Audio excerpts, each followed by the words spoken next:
नवीन motor वाहन कायद्याविरोधात वाहन चालक आक्रमक, केंद्र सरकार विरोधात केली घोषणाबाजी। केंद्र सरकार वाहन चालकाविरोधात केलेला कायदा त्वरित रद्द करावा, अन्यथा 1 जानेवारीच्या रात्री 12 वाजेपासून जिल्ह्यातील सर्व शासकीय निमशासकीय वाहन चालक बेमुदत संपावर जातील असा इशारा वाहन चालकांनी दिला आहे।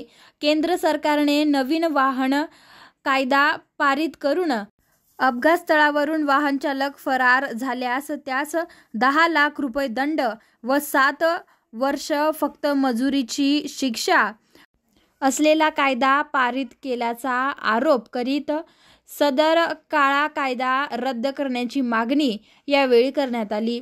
दरम्यान याच मागणीसाठी 1 जानेवारीला बुलढाणा जिल्हा ट्रक मालक वाहतूक मालक असोसिएशनच्या वतीने जिल्हाधिकारी यांना निवेदन देण्यात आले। निवेदन देण्यादरम्यान वाहन चालकांनी व वाहन चालकाच्या विविध संघटनेच्या पदाधिकाऱ्यांनी एकत्र येत जिल्हाधिकारी कार्यालयासमोर केंद्र सरकार व अमित शहा यांच्या विरोधात घोषणाबाजी केली आहे।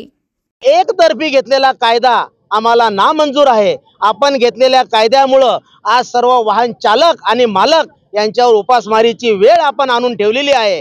आम्ही याकरता आपल्याला या शासन सरकार चालवण्यासाठी तिथे बसवलेलं नाही।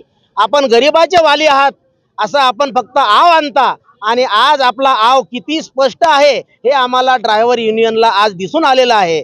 आपण केलेला कायदा जर आपण रद्द केला नाही तर आज रात्री मध्यरात्री 12 वाजेपासून संपूर्ण बुलढाणा जिल्हा नव्हे अख्खा महाराष्ट्र आम्ही बंद करू। जर आपण जोपर्यंत कायदा रद्द करणार नाही तोपर्यंत हा बंद कायम राहील।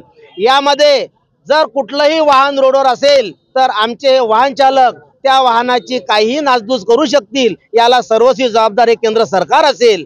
आम्हाला असं करण्यास आपण मंजूर करू नका, आम्हाला मजबूर करू नका। याकरता आमची आपणा सर्वांना हात जोडून विनंती आहे की आपण हा कायदा लवकरात लवकर रद्द करावा।